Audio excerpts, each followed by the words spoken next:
Hey everybody, Ed here with the Digital Digest, and today I wanted to share yet another update on my experience with the Asus Transformer TF701. This is their latest Android tablet. Of course, in the Transformer family, you've got a Tegra 4 quad-core processor complemented by 2 gigs of RAM, 32 gigs of internal storage, Wi-Fi that is dual-band, Bluetooth, GPS, pretty much everything you could want. Front-facing 1.2 megapixel camera, 5 megapixel camera on the back.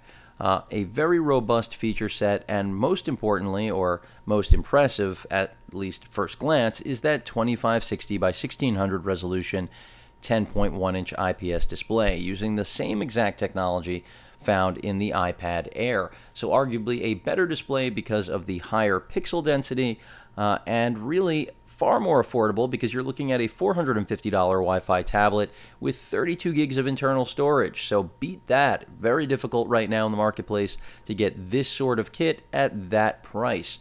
But it does come with caveats. Yes, it has the transformer capability, something I've covered. Unfortunately, there are some problems with the dock connection right there. A little bit too much give, leading to communication problems with the TF701 itself, which is, calling it disappointing, it would be an understatement. But the tablet itself is a stunner at $450. So first and foremost, that display, really best in class. The only display better, in my opinion, is the one on the Galaxy Note 10.1. And some people will argue, of course, the 2014, some people will argue that that display isn't as good because it really depends on what you plan on using the display for. In terms of color accuracy, they're a little bit different, but there are a lot of different tweaks that Asus has put in here that don't exist in the TouchWiz Galaxy Note environment. Now, Asus tries to stay relatively stock with this, which is a good thing, and you can see that in the amount of apps that are installed. Not a lot. It's not bloated up, but there is still a considerable amount of polish that didn't exist for Asus in the previous generations of the Transformer lineup. And that's what I want to focus on today. I want to take you through some of the software. You can see we're at 97% battery, screen brightness all the way, well, just about all the way up. And really, that's part of that stock experience. You can see we're getting that notification drag down, but they've decided on a singular one. And I've covered this in my previous update/review of this device. They do not have dual notification drop-down menus like most Nexus devices or Nexus-like devices, but still very close. Now, in terms of applications, right here docked, you can see at the bottom, we've got a browser, calendar, email client, task, basically like to-do list, Supernote, which is something that's been on all Transformers, the Gallery app, camera application, and the Play Store. If I swipe to the left, you can see we've got even more stuff, again, which generally Asus doesn't throw onto home screens out of the box, but they did in this case. I'm running this stock, by the way. I didn't really do a lot with it. Whenever I do these videos to demonstrate for all of you, I try to keep it as clean an experience so you would get an accurate representation of performance. But focusing again on software, we have our full host of Google applications that you expect to get on any tablet right now these days, especially brand new ones that are just launching. This is running Jelly Bean. I mentioned that earlier. Then you have your host of Asus applications, Story, File Manager, App Backup, and the App Locker. File Manager is pretty useful. I like it. And because this is really as close to a computer that any Android device is going to at least try to be, it's important to have a strong file browser, which they do include.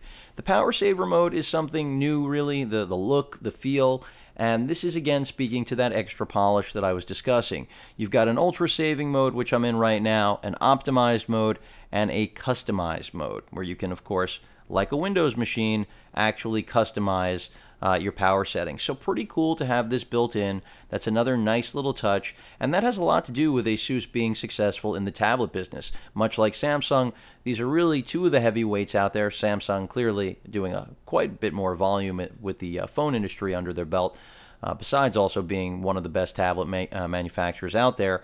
Asus also has a very big footprint in the market. The Prime changed the way we looked at Android tablets, and this is really the culmination or evolution of that brand. And that comes through more so on software than necessarily the actual hardware upgrades, which are very significant. The Audio Wizard, you can see Basically brings up different modes. We've got a music mode, a recording mode, a speech mode, gaming mode, movie mode, and of course power saving, because that power saving theme will continuously come into play. And actually, I mean, you're not going to physically see a change happen from me hitting OK, but you will notice an audio difference. There's no question about it. It's not just a gimmick. It works. So that's something that I like, and it's something most tablet manufacturers neglect to cover. Let's go to power saving.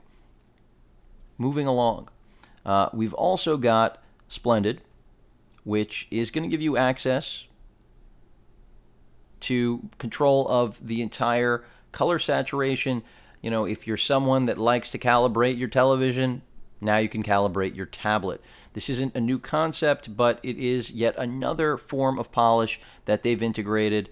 Your color temperature, they have enhancements, you know, basically everything you could possibly want is here. So it's another really nice thing that they've incorporated that generally didn't have to be there. And you can see you can actively actually change things as I just had it up. So you can see your changes in real time. So really cool in my opinion, and something that, again, you will not see from many tablets. Moving along, you've got a dictionary. They know that because you've got a keyboard dock attachment, you can go to town with this thing. So there you have it. You've got that. Beyond that, your library for all of your books, if you're a student, or just using, you know, the Play Store, and you've got a broad collection of, or I should just say a broad book collection or e-reading collection, magazines, whatever it may be. You've got it all populated here in their application. It works relatively well, not a game changer. Web storage, self-explanatory. I've mentioned everything docked. Let's continue to swipe through. On the other side, clean. I, of course, put HBO Go there. I mentioned that in my last update, that it works beautifully. I mean, with this screen, fantastic. It was nice enough on the TF700, but the TF700 had its own issues, specifically with the bottleneck that it's internal memory, among other things. I'm not going to get into it. All of that rectified here. This is one of the fastest tablets on the market, bar none. In terms of other software installed, you can see what we've got right here. The gallery is relatively stock. The camera application, something I haven't shown, which I will right now. You can see based on our internal storage telling us how much video we can shoot, as well as stills. Touch to focus, a turbo mode for advanced frames per second. You can, of course, change to the front-facing camera that easily. You can also use it for different tones, whether or filters, I should say.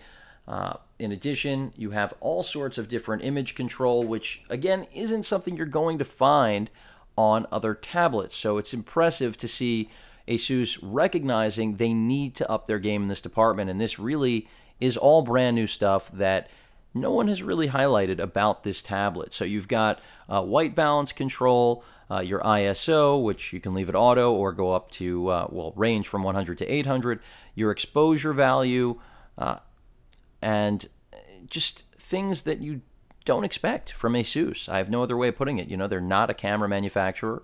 This is foreign territory for them. So they're doing it. Kudos. They need to. And it's not a gimmick. It's real. You also have controls within video. Your video quality you can select. I mean, these are good things. And then general options. The actual camera sound.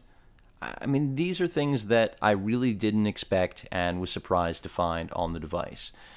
So that pretty much sums it up. Quick access to your last shot gallery, zoom control right here, and the photo performance is decent. I mean, it's not best in class, but considering that this transformer tries to be a jack of all trades and almost pulls it off, it's very solid. In fact, better than most tablets in this price range especially. It does compete with the top tier brass, and that's what's relevant. I mean, that's who they're after.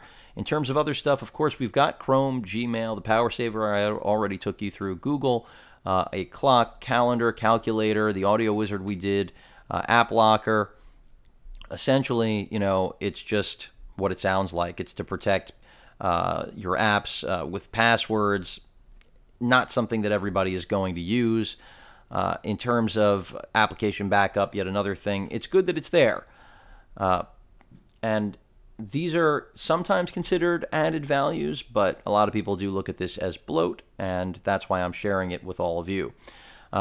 The AO link, this is an application that's going to let you search and basically go through all of the files on your device. Galaxy Note has the scrapbook and searching feature for that to really aggregate all of the content on your system. Same theme here. So this isn't a new idea. It's pretty cool. Another piece of software that is nice to have on a beast of a tablet like this. Beyond that, you also have, of course, Amazon Kindle comes pre-installed for e-reading. The dictionary I mentioned, downloads, Drive, email, again, their client, Facebook, the file manager I showed you, Flipboard, which runs beautifully on this, as opposed to what many complain about with lag on the Galaxy Note 10.1. Maybe that's a difference in the Exynos versus the Tegra 4. Not getting into that debate right now. Google settings, your library I already showed, Bitcast, Movie Studio, which is a fairly basic editor. That's not really anything to get excited about.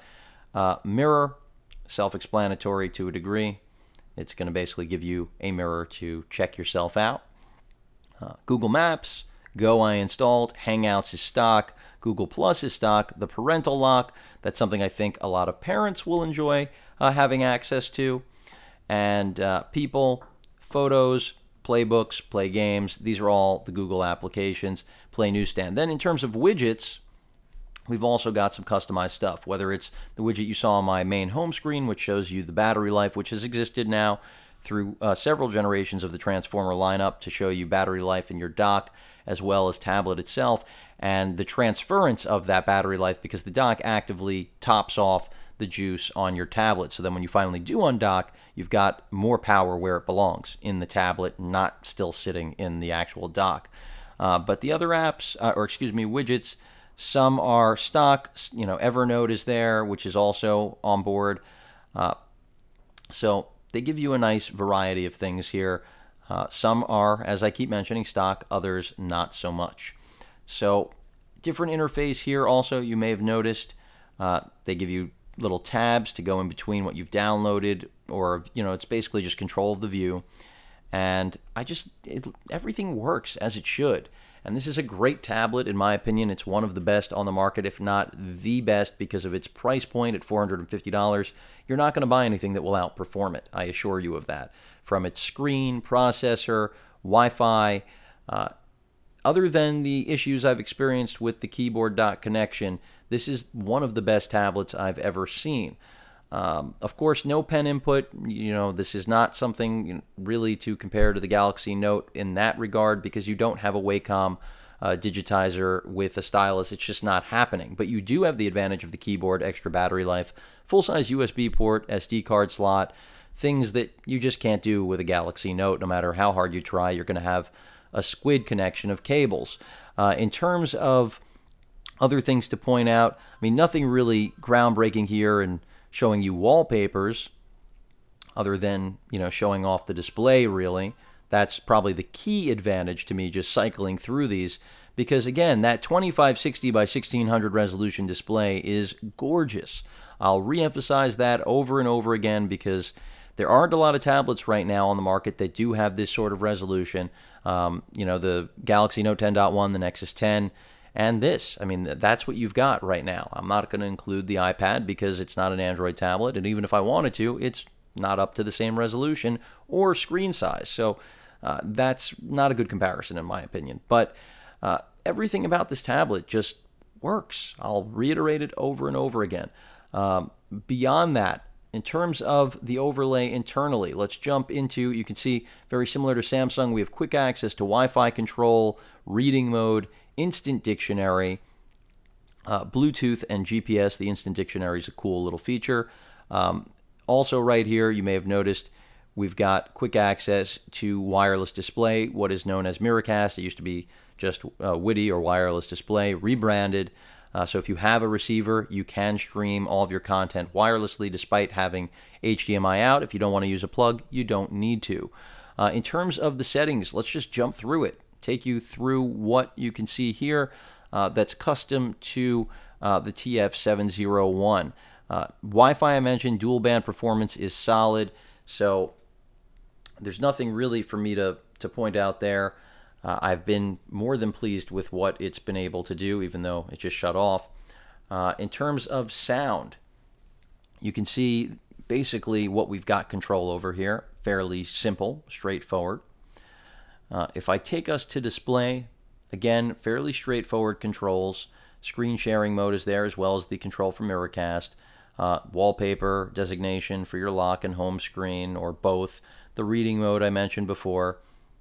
Storage, you can see stock, and again, it is stock, HBO Go, only thing I've added here.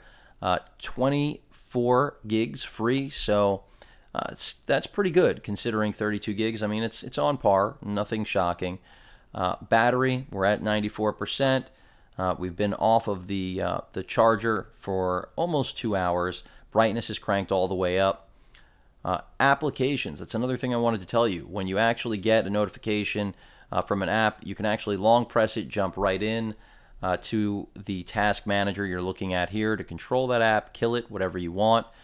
Users, you do have multiple users, so that's another thing that I think a lot of people will appreciate. You're a family, you've got children, you want them to have their own accounts, or even if it's just your spouse, whatever it may be, everyone should be able to use the, if it is the one tablet in the house. And unfortunately, it took a long time for, Android to get multiple users out there, but it's there now. Something still missing from the Fruit environment. Asus customized settings. This is exactly what it sounds like. Again, part of the polish that they give you. Screenshot capture. You also get to select the actual file format. Beyond that, your battery saving mode, whether or not you want to use the Asus quick settings, and the system bar lock, which, again, self-explanatory. I mean, that actually, they give you a tutorial for a reason, because this is yet another element that has been added. I could take you through it. Basically, it's as simple as you press and hold the home button to launch the quick tool, and then drag the open locked icon to the key icon. And, it's just a lock system, essentially, but this is just more polish that wasn't there before. Access, your location access, nothing new there. Security, nothing new. The lock screen, also nothing there that really I should point out other than quick access, which is nice. You can launch applications from the lock screen, so that's another thing that's new. Beyond that, language and input, not much to show you there. Backup and reset, also not much. In terms of about, you can see right now 4.3 already covered that update. I'll check it again right now during the course of this update. Looks like, I believe we're still up to date, unless Asus surprises us right now during this review. And no. And I mean, beyond that, it really is very much stock, as I mentioned before. So there is a little bit of an overlay, as you may have noticed, but for the most part, they have made sure to keep it stock. There is that launcher that I was mentioning before that gives you quick access to voice, lock, Google Now, as well as your app launcher and settings. And it's pretty cool. I mean, the Digital Digest.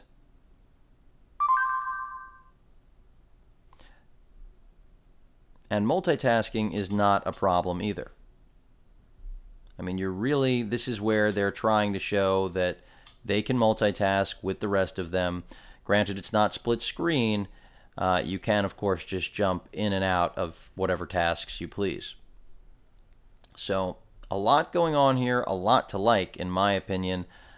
It's just a matter of exactly what you're looking to get out of your tablet experience. And Asus, a veteran, one of the successful manufacturers out there who has continued to do well despite whatever QC problems they've had in the past that I've mentioned. They're still here for a reason, and the product has matured into one of the best tablets on the market. So pretty nice software out of the box. They realize they've got to get a little bit more polished considering what Samsung does, and that is their chief rival rather than obviously the iPad. So a nice product from Asus. I think a lot of people are going to be really pleased with it. I just hope they get the issue with the keyboard dock resolved, because that is the beauty of the transformer itself. But Bluetooth, Wi-Fi, GPS, fast chip, great graphics performance for gaming. This gives you just about everything you could possibly want. And then when combined with a working keyboard dock, you've got battery life that kills everything in the business, and flexibility now with that full-size USB port, SD card slot, and touchpad that just is unrivaled. So a lot to like here, lower price, but unfortunately some lower build quality on the keyboard dock. But the software end of things, as I've mentioned through the course of this video, very strong. Any questions or comments, please feel free to post them. And of course, as usual, please feel free to subscribe. Later.